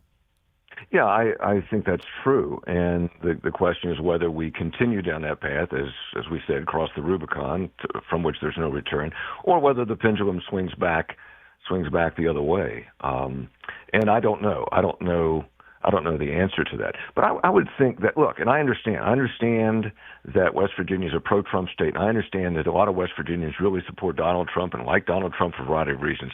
I get all that. But at some point, you got to look at this. If you are a law-abiding, tax-paying citizen, and nobody likes paying taxes, you look at this and go, wait a minute. You mean there's a deal cut where you can cut a deal where the IRS can never look at at least can't go back and look at my tax returns? You can cut that deal? Wait a minute. You mean some of my hard-earned taxpayer dollars are going to pay people that broke into the United States Capitol, is going to pay them? That's what, at some point, you would think that folks would go, I like Trump, but that doesn't quite sound right to me. Right? Well, I would hope. Hop, do you think folks are apathetic, though? Do you think folks are apathetic because we pay tax dollars? They go to things we don't want our tax dollars going to all the time. Do you think folks just kind of throw their hands up and go, all right, whatever, I got other things to worry about? Do you think there's apathy that has set in when it comes to issues like this? Well, I think a couple of things, Dave. One is that, look, the more of these things that happen, that has a dulling effect, right? It's not new. This has been Trump's pattern for some time. So it's like, okay, one more thing. But, if I could pivot a little bit, look, I'm very blessed. I don't have any financial worries to speak of. But every time I pull into the gas station, I look across from me and see people getting gas, and I think, what are they thinking? What are they thinking when they just filled up their modest vehicle and paid $75 or $80? Or the guy that pulls in the pickup truck and pays $115 to fill up his truck with diesel fuel? That kind of stuff, you have to think that resonates, right? And as I said in the previous commentary, that is all on Trump. I mean, he's the one that decided to declare war against Iran, and that now has reached this stalemate level. And because of that, gas prices are out of control and are costing people. So, and you do see it, TJ, you do see it reflected in the polls. I mean, hardcore MAGA supporters going to be with him regardless. I get that. But I think there's a great middle that may be saying, this is not what we signed up for. Well, and I hope they speak up, because for all the talk we do about Iran, North Korea, China, this, that, the other, this is what could ultimately end the republic right here. The rot from within, without good people standing up and becoming more vocal and talking about these things and getting more engaged. And I get it's a tough ask. I get people are busy. But, Hop, I take it back to what we saw, I guess it's a week ago now with the election. Look, 20% of registered voters stepping forward. I get people are busy. Maybe they're not excited about the candidates, but that's how this all happens when we don't exercise our voice and stand up for what we know to be true and good. Yeah, that's true. As when I'm talking to people about this, I usually summarize by saying the government we get, we deserve. Yeah. I mean, we elect these people, and I'm talking about older people. We elect them. They are elected by us, and we would hope and expect they would follow the rule of law. But the government we get, we deserve. And if we're willing to stand for some of these things, then we're going to get these things, right? Unfortunately, that's how it goes. As long as you have individuals in power who are not guided by, who do not set the bar high, and are not guided by a true sense of ethics and morality, and are not guided by the rule of law, then that's what we're going to get. But we've set the incentive structure, those types of people, Hop, that you're talking about, the good people that have the high bar from. What's the incentive for them to get involved and to play by that set of rules when your opponents and the people that want to beat you or to defeat you in an election or just flat out ruin your career, they're not going to play by that set of rules. The incentive structure has been built to do all of the other things. Trump's playing by the rules of the game right now. I mean, I don't like the rules, don't get me wrong, but he's playing by the rules of the game. Dave, let's go to the state election. You wrote about that this week. Yeah. And raised the question is, okay, who wants to run? Do you? No. Do I? Does TJ? I mean, and I've heard this, as you guys have, about individuals going around and doing candidate recruitment and saying, go into somebody's office and say, look, you're a upstanding individual, you're a success, we think you have good ideas, we think you could be a contributor to our state, and run for office. And the answer is, you got to be kidding me. You want me to subject myself to what this environment is like? You want my friends and neighbors to get mailings that say awful things about me? Never in a million years. And just as you wrote about, Dave, that environment in which we exist now politically discourages probably 99%, I'm guessing, 99% of people from even running because they don't want to subject themselves to that kind of misery. Hoppy, is this about leadership? I mean, what leader in Congress is going to step up? And maybe it's someone close to Trump. Maybe it's a Johnson. Maybe it's a Thune. Maybe it's a Capito. I don't know. But who steps up and is willing to take a bullet if that's how it ends up, but say the right thing and confront the president and get him to reconsider? Well, you just said take a bullet. Who is willing to take a bullet? And I don't know. Look, it's incumbent upon Republicans who are and I get it. I mean, I understand. I understand the political risk of doing that, but and we see what's happened in the last couple of primary elections. But if there's going to be a change now, it's incumbent upon Republicans in Congress now to be willing to speak up. And I just don't know if there is the willingness to do that. You can read Hoppy's commentary over at the website, WVMetroNews.com. Hop, 30 seconds. End on something positive. Give me some optimism, Hop. Anything. The WVU baseball team. Yes. Heading into the Big 12 tournament in Arizona. They're hot. They're heading into the tournament. Coach Sabins has done a great job. Follow the Mountaineers all the way to the NCAA tournament. How about that? I like it, Hop. I like it. Mountaineer baseball. I'm in on that. Thank you, Hoppy. Appreciate it. Thanks, guys. Have a great day. Hoppy Kercheval, host emeritus. You can read his commentary at WVMetroNews.com. Take a break. Back in a moment. This is Talkline from the Cove Insurance Studios. Right now, America is hungry for energy, more power, more reliability, and more security. So here's a question worth asking. Why not coal? And why not now? West Virginia sits on one of the most abundant energy resources in the world. generations of miners, proven infrastructure, and coal-fired power plants already delivering dependable, around-the-clock electricity. At a time when demand is surging and reliability matters more than ever, coal isn't a question mark, it's a solution. Today, there's robust support in West Virginia and Washington to strengthen American energy independence using the resources we already have. So again, we ask, why not coal? And why not now? Because when it comes to powering our homes, our hospitals, our economy, and new opportunities, West Virginia Coal is ready. A message from the Friends of Coal, powering America today and tomorrow. Are you ready to reach the finish line of retirement? At the Stike team at Wealth Enhancement Group, we provide comprehensive guidance for retirement planning in West Virginia. With years of experience, we'll draft a plan tailored for your unique goals. Whether you're just starting or nearing retirement, we make the process as simple as possible, easy, and stress-free. Visit wealthenhancement.com/Stike to set up a complimentary consultation and get started on your plan today. Let's work toward your dream retirement together. The challenges facing today's workforce are real. Rapid change, new technology, and a growing skills gap. But there's a solution. WVU Parkersburg is partnering with local businesses to deliver customized training programs built around your needs. From advanced manufacturing and healthcare to emerging technologies and certifications, we help your team gain the skills to stay competitive.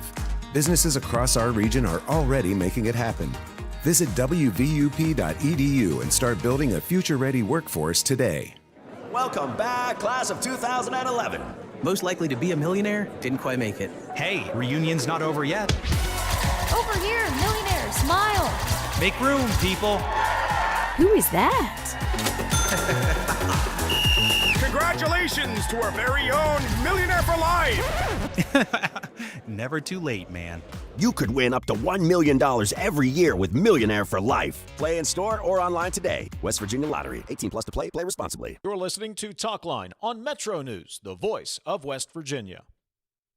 Leading the efforts to build a stronger West Virginia, the High Technology Foundation has a proven plan to strengthen and diversify our state's economy.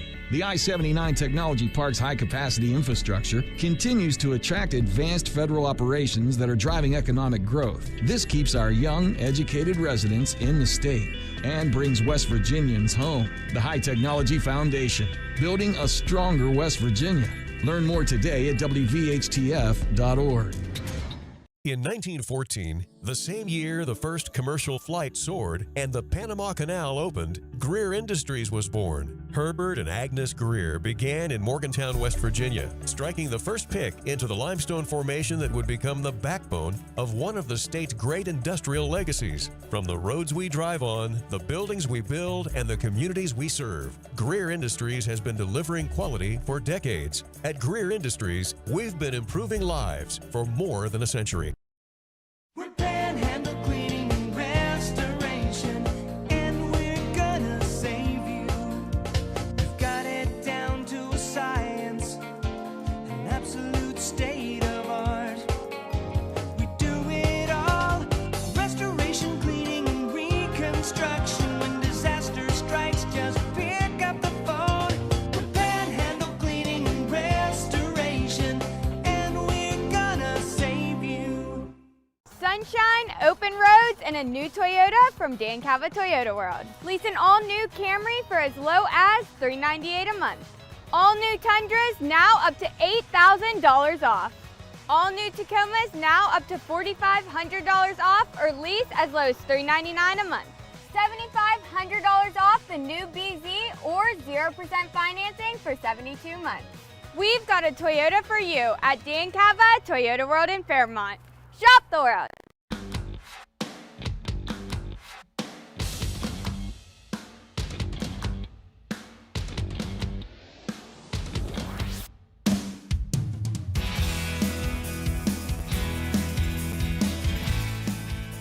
Couple of texts here. We're going to talk economic development with the Executive Director of the Berkeley County Economic Development Authority, Jennifer Smith, in just a couple of minutes. Texter sends along several gifts of Thumper from the old Bambi movie. Hoppy is thumping again over Trump. TDS for Hoppy, says the texter. I don't like the slushy fund either.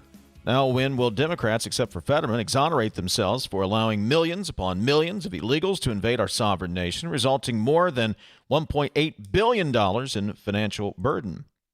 Hey, guys, the Supreme Court said he could not be punished for doing anything illegal as long as he was doing it as part of his presidential duties. There you go. Trump 29, 4 more years, says the texter.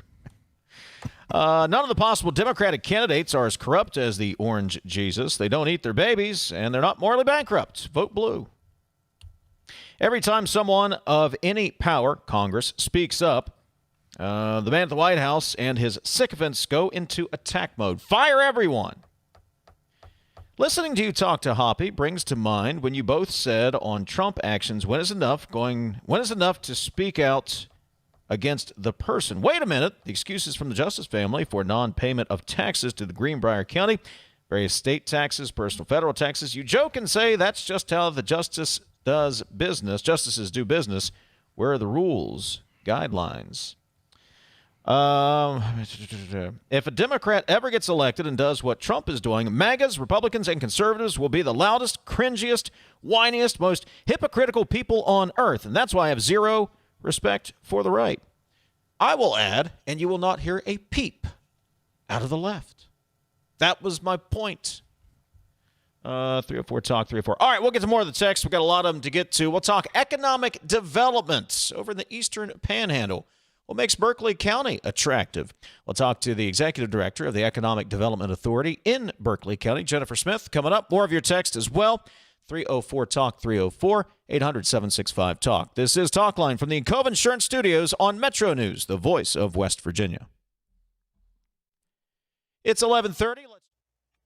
Today's Metro News television forecast is brought to you by Salango Law. Get results, not excuses.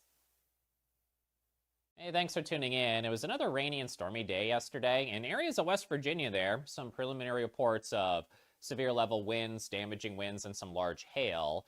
And still for the next 5 days, I'll be watching multiple chances to likely chances of rain, thunderstorms at times. Total potential precipitation accumulation there, that's like in the blue and purples, 1 to 2 inches of rain, and locally some areas 3 inches or more rain up there in eastern West Virginia, something I'll have to keep eyes on. High of 87 yesterday in Charleston, 10 degrees above average for the high, and near that for the low too. Average high 77. We do have some likely rain, chances of thunderstorms out the door this morning. Eastern areas of the state included a marginal risk of excessive rain. That's for flash flood potential today and tonight. Remember, turn around, don't drown if any flooded areas pop up for you. Fly Severe forecast, it starts at home. Cities like Chicago, 58. Flip those numbers around. Atlanta, 85. They had some flooding and flash flooding in the ATL from yesterday. From Panhandle to Panhandle, 60s to 70s to the north, rain likely, chance of thunderstorms. Lows in the 50s with some chances of showers. Eastern areas, rain likely, chance of thunderstorms. Highs around 60 or so today, and lows around 50 or so tonight. From east to west, more rain and storms likely. Keep your eyes on the radar as the day progresses. Chances for showers and a few thunderstorms tonight. And down to the south, we'll watch for chances of showers and thunderstorms. Some heavy and excessive rain in some eastern areas. We'll be mindful of that today and tonight. Showers likely, chance of a thunderstorm in Charleston. Now, for the next 7 days, each day, chances for showers and storms. More moisture with a warm front coming in, 82 on Saturday. 79 on Memorial Day, and still likely chances of showers with some risks of heavy rain at times and potential thunderstorms. This is Ben Salango with Salango Law. Salango Law has earned a reputation for getting excellent results for our clients. With decades of experience handling thousands of cases, we know what it takes to deliver. Proudly voted Best in the Valley for 3 consecutive years by readers of the Charleston Gazette-Mail, Salango Law is deeply committed to giving back by investing in our community. From supporting local programs to making our region a better place to live, Salango Law is proud to be your trusted legal and community partner. Check us out at salangolaw.com. On the next State of Minds. I think if it wasn't for West Virginia, I wouldn't be doing what I'm doing.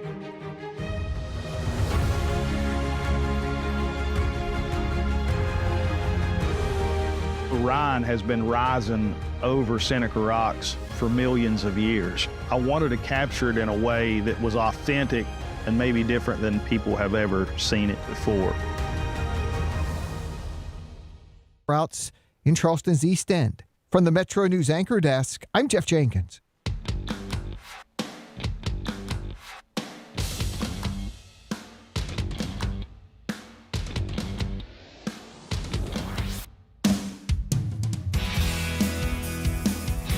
The unofficial start of summer, believe it or not, is this weekend, and soon boat weather will arrive. Not necessarily this weekend, but soon enough, it'll be here, and you need to be prepared, so go right now and check out the entire inventory on great deals on pontoon and fishing boats at Lewendell Marine Sales. And get ready for boat season because it is right around the corner. LewendellMarineSales.com, Lewendell Marine Sales. We sell family fun. Back to your text in just a moment, 304-TALK-304. You can always give us a call at 800-765-TALK, 800-765-8255.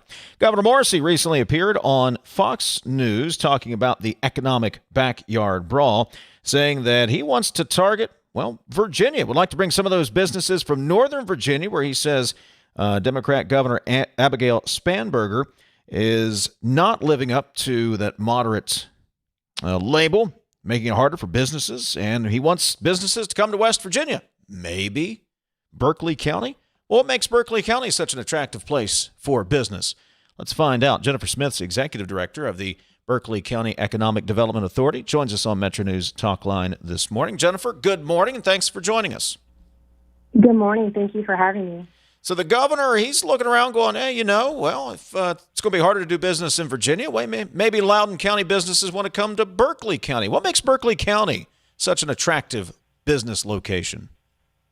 Absolutely. So Berkeley County offers a lot of great opportunities. We have direct access to I-81 with proximity to I-70 as well. We have rail access. We have close connections to the Port of Baltimore as well. The cost of land is lower, as well as, we are continuing to focus on infrastructure here in Berkeley County, and the access to the regional labor shed is really important. So we are not only pulling from West Virginia, we're pulling from Maryland, Virginia, and Pennsylvania for that workforce, which is extremely important. The quality of life, employees can live in the community with lower housing costs. There is great outdoor recreation and access to larger metro areas without being directly right in the middle of it. Northern Virginia is one of the most expensive business markets in the country. But it's also one of the most dynamic, but it creates opportunity for Berkeley County because we're not just, disconnecting people to Northern Virginia. We're just offering them a way to still stay connected, but, offering those advantages in West Virginia. So, Jennifer, let's get under the hood here a little bit. What's the strategy? Are we actually going after businesses physically and we want them to relocate? And I agree, Berkeley County checks all of the boxes. Do we just want people to relocate and live there and then work elsewhere? Do we want a combination of both? Who's leading this? Is it you? Is it the state? What's our plan? So we work collectively in coordination with the state as well as locally. And, we're not just targeting businesses in Northern Virginia. I think our location plays a huge role in that. And, the businesses are looking here in West Virginia. The governor's plan, he's made economic growth a huge priority and, creating site-ready properties. And he's continuing to emphasize, cutting the red tape and improving the speed of business, which is very important to a lot of businesses. And right here in Berkeley County, we have, connections that, allow that opportunity to happen. And decisions can be made very quickly in West Virginia. Talking to Jennifer Smith, she's executive director of the Berkeley County Development Authority. So, Jennifer, give me the quick pitch, the 30-second pitch. When you're talking to a business, I don't know, you mentioned the infrastructure, you mentioned all the boxes, but that's a significant investment. So why? What's the why? Why bring a business to Berkeley County? And then not just the business, but bring your employees, the people into that area. Absolutely. West Virginia, we do focus aggressively on attracting investment to the state. And, you know, we believe Berkeley County is a great place where, you know, we're in a strong position where, you know, families can, you know, come here and make a decent wage and, you know, invest in our community as well. You know, and I mentioned we are very closely within a day's drive of 70% of the population, which is a great for logistical reasons as well. You know, and you know that matters for manufacturing, distribution, logistics, and all of that. So we are continuing to, you know, focus on what we do, and you know, our location is the main part of that. And, you know, we're continuing to have site-ready sites available, and we're working very closely with all of our utility partners and making sure that when businesses are ready, we can, you know, make those decisions together. And we are, you know, there's a lot of tax incentives and things like that for businesses as well that make it very attractive for them to locate here as well. Help me understand the process, because I agree site readiness is important. You have to have those sites to be able to go out and market. My background coming from utilities, we did that all the time. We would make things site ready across the country, and we would pitch them with local economic developers, et cetera. Here's what I'm trying to understand when it comes to West Virginia's bent, especially when we talk about legislative session, what we're doing, what we're not doing. So, I mean, in this instance, whether it's Maryland, Virginia, wherever, is there a potential pipeline? Have we targeted 2 businesses, 10 businesses, and we're not just waiting for them to come to us? We're actually going out and saying, hey, we have this site. I'm trying to understand the mentality. Is it what I call a hunting mentality or a gathering mentality? You know, I think we get a lot of interest just because of where we're at. We don't do a lot of hunting because they're already coming to Berkeley County because of where we're located. We do... obviously, I think because of Procter & Gamble has kind of put us on the map. And folks are, you know, realizing that we are in a great place to do business. And, you know, that's why we have, you know, Handcraft Services that just located here, CMC Steel, and Clorox, as well as many others, Treplar. We have a lot of foreign investment that's looking in our state as well, because, you know, businesses want to know they have a community that understands the industry, the infrastructure, the permitting, the workforce, and things like that. And as, you know, you mentioned the site readiness program, the governor just recently supported $2.1 million in grants just for site readiness. And, you know, the speed to market is really important for businesses. And, you know, they are looking for opportunities that, you know, they're not going to have to wait a long time for that. You know, Jennifer, you're highlighting a lot of things I know we have talked about, TJ's talked about, we've talked about with lawmakers. It's the flexibility, the versatility, the nimbleness to move quickly at the speed of business. You got some other things they're going for you. The infrastructure you mentioned. There's flat land in Berkeley County too, which is at a premium in a lot of places in the state. How do we? Let me ask you this: a little bit of a broad question. How do we expand that? I know you're obviously one business coming to Berkeley County, but we need that type of enthusiasm. We need it all over the state. How do we spread that across the state so we get that same type of readiness, if you will? So if a business wants to come to Ohio County or Cabell County or McDowell County for that matter, we can make this happen quickly. Yeah, absolutely. Well, I mentioned those site readiness grants. I mean, those were spread all over the state in multiple counties, so not just in Berkeley. So there's opportunities for every county. And I will say with the House bill that was just the data center bill that was just passed, that's an opportunity that will lift up all counties, and every county will now benefit from the data centers that are now locating in whichever county they are coming to, including Berkeley. So that's an opportunity where every other county that's not getting one gets 10%. So that will give them the ability to, help their counties as well. Jennifer Smith, Executive Director for the Berkeley County Development Authority. Jennifer, appreciate the time. Sounds like things going pretty well over in the Eastern Panhandle. We appreciate it.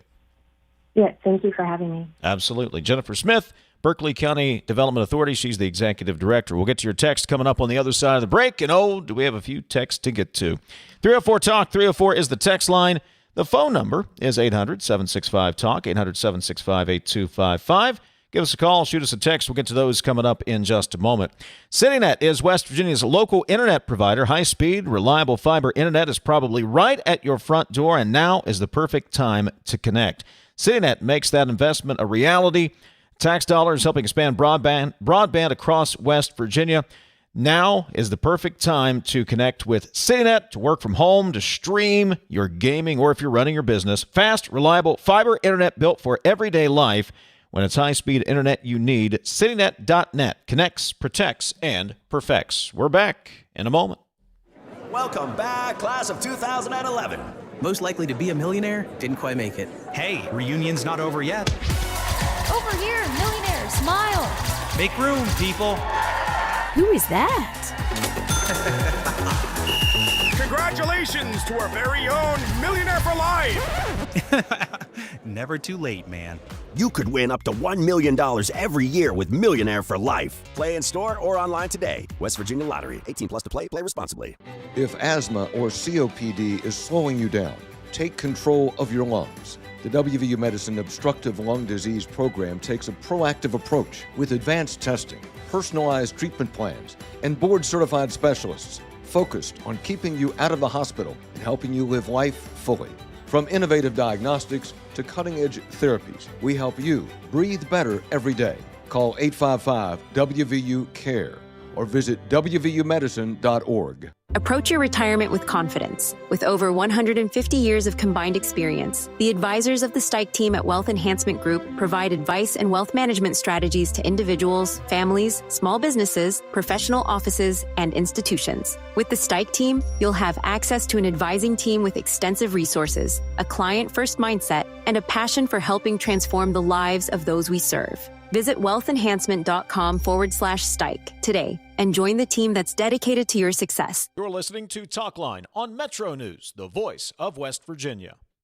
In 1914, the same year the first commercial flight soared and the Panama Canal opened, Greer Industries was born. Herbert and Agnes Greer began in Morgantown, West Virginia, striking the first pick into the limestone formation that would become the backbone of one of the state's great industrial legacies. From the roads we drive on, the buildings we build, and the communities we serve, Greer Industries has been delivering quality for decades. At Greer Industries, we've been improving lives for more than a century. Nasal obstruction, stuffiness, blockage. Is it allergy? Is it sinus?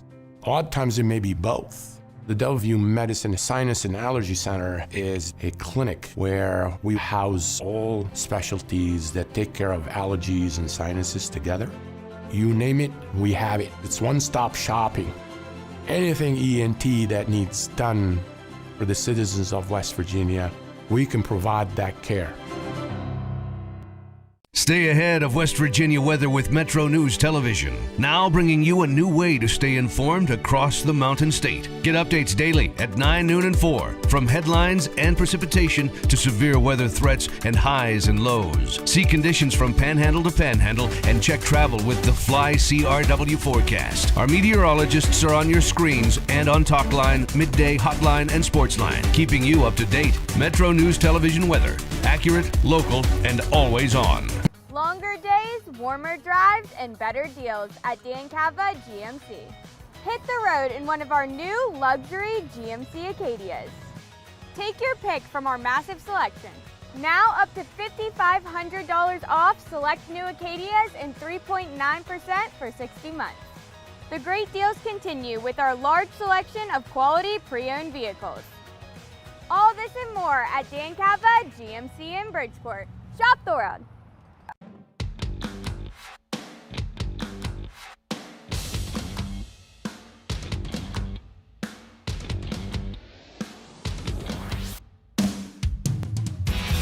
MetroNews Talkline is presented by Encova Insurance, encircling you with coverage to protect what you care about most. Visit Encova.com to learn more. At WVU Medicine's Heart and Vascular Institute, excellence is not just a promise, it's proven. Our advanced heart surgery program ranks among the top 3% of the nation by Society of Thoracic Surgeons and was named a high-performing hospital by U.S. News & World Report with multiple areas of distinction. In medicine, we lead with world-class outcomes and groundbreaking procedures. Visit wvumedicine.org/heart. To the text line, 304-TALK-304.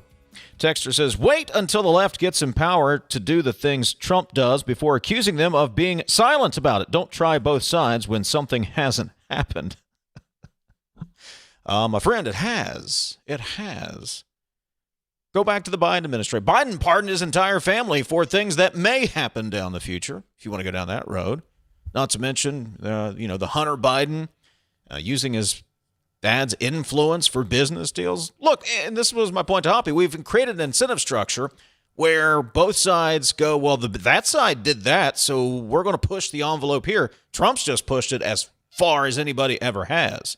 Trump's taken it to the nth degree, but don't act like both sides haven't created this incentive structure where being above board is the good thing to do. I mean, it'd be nice, TJ, but that's the incentive structure. The incentive structure is to get away with as much as you possibly can, and when your party's in the White House, ignore it. It's the difference between what is legal and what is moral. Right. And it seems to me the level of morality in the Oval Office, regardless of party, has been on the downward slant for some time. I think Trump brings it to a different level, especially when it comes to character. But it's been sliding for some time. And I think it would raise a fair question. I think this question is fair. If our founders were somehow here today and could see what the presidency has become, I don't think they would recognize the presidency as they designed it. I truly do not. 304-TALK, 304. We'll get some more text in. Dave, where were you and TJ during the Biden years? Trump's just following the playbook fully developed by the Biden lefties. We weren't doing this show during the Biden administration. 304. Oh, come on, Dave. You should have went back for the last, 10 election cycles and put a manifesto together on your thoughts prior to taking over these responsibilities. Man, I have a hard enough time writing a commentary like once every 2 weeks, let alone a manifesto. 304-TALK, 304. If your report is accurate about West Virginia having 20% of registered voters casting ballots in the primary, that's a sad state of affairs. Why can't West Virginia have Saturday voting to expand voting beyond government workers that are given the paid time to vote? You have 10 days. Yeah. You have 10 days of early voting, 2 Saturdays in there to vote. There's no excuse. Hey, look, I've done the voting rant before. I don't want to do it again. You can do it if you want to. There's no excuse. You can do mail-in. You can get an absentee ballot. You can do early voting. You can go day of. It takes 5 minutes. People get so ticked off when I use this example, but it's powerful. That's why I use it. Tell the kid who got out of a Higgins boat in Normandy that you don't have time to go vote. Tell that kid that.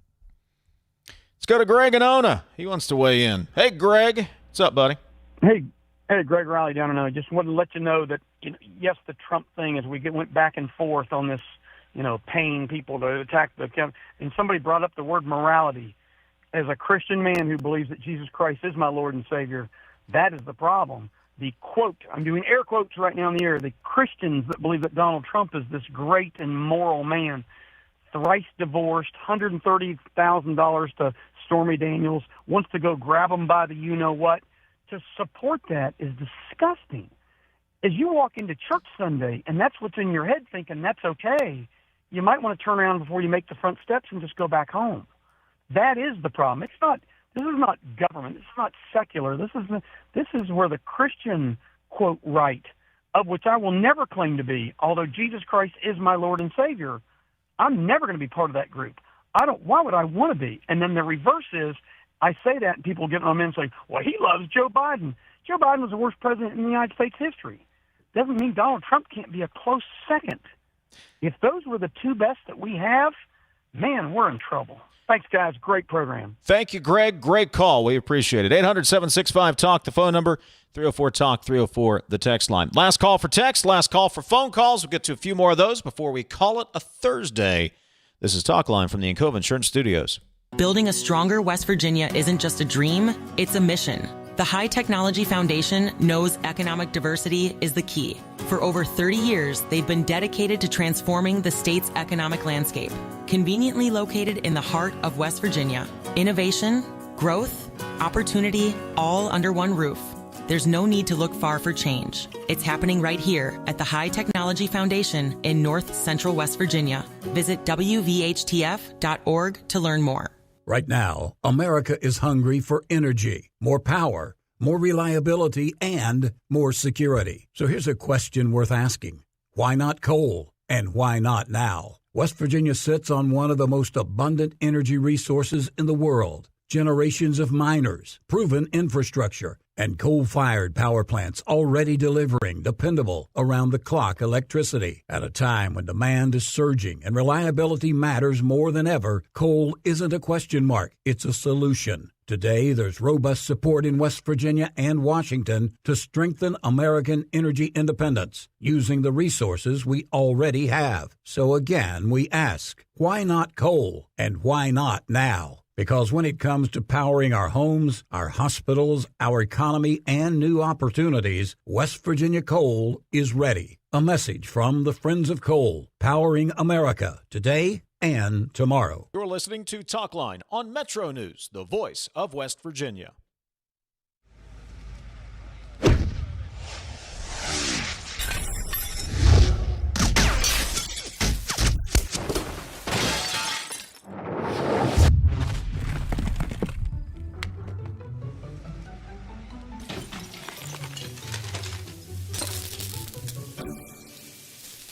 I'm Sean Kovich, Mountaineer Golf Coach. When disaster strikes your home, business, or golf game, call the restoration company the Mountaineers call. Panhandle Cleaning and Restoration. Nasal obstruction, stuffiness, blockage. Is it allergy? Is it sinus? A lot of times it may be both. The WVU Medicine Sinus and Allergy Center is a clinic where we house all specialties that take care of allergies and sinuses together. You name it, we have it. It's one-stop shopping. Anything ENT that needs done for the citizens of West Virginia, we can provide that care. Leading the efforts to build a stronger West Virginia, the High Technology Foundation has a proven plan to strengthen and diversify our state's economy.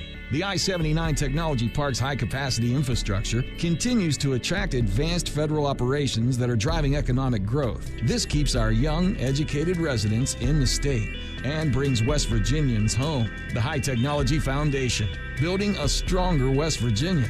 Learn more today at WVHTF.org. You own a boat because you love spending time on the water. Choose the outboard that allows you to make the most of it. Honda Marine's legendary reliability, ease of maintenance, and powerful performance keep you going strong. And they're all backed by the peace of mind protection of the industry's best limited warranty. Visit your Honda Marine dealer today and find out why it's more than an engine. It's your time on the water.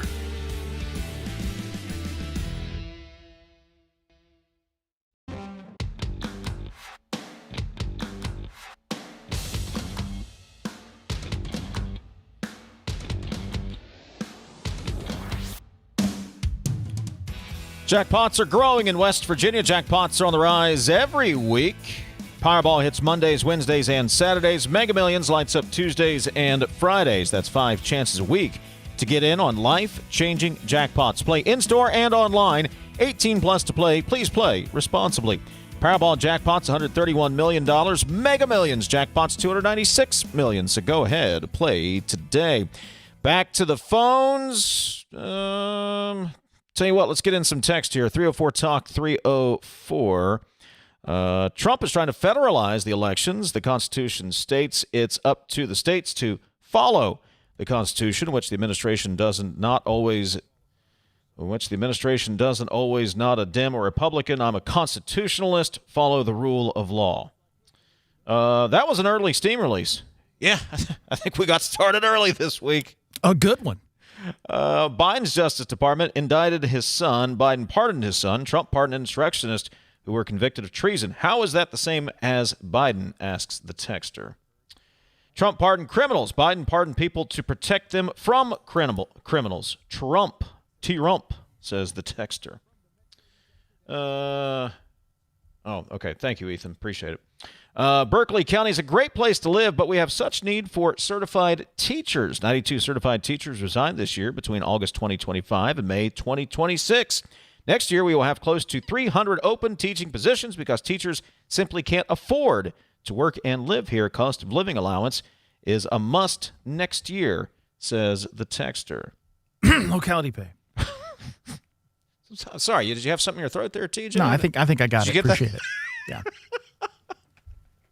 Citizens of Berkeley County are tired of seeing explosion of people moving in here. Traffic is horrible. Housing cost is crazy. Please come and take as many of these outsiders to other West Virginia counties. Poor form and scheduling, guys. Great show, but a lot of us freaks love Steam Release because we're mad as hell and ... says the texter. Dave and Uncle TJ. Uncle TJ. Let me get this straight. The Democrats support Obama's buddies, the Iranians, over Israel and the bloody United States of America. Sick people, says the texter. Gentlemen, Northern Virginia, the majority of the people there are very liberal Democrats. Let's bring in the business, not their people. I'm all for business and not people. I don't like people. I kid, sort of. I don't like crowds. Let me put it that way. I'm going to make a T-shirt inspired by you. Bring people. Or bring data centers, not people. There you go. We'll talk to you tomorrow. Steam Release at 11:33. It's Talkline on Metro News, the voice of West Virginia.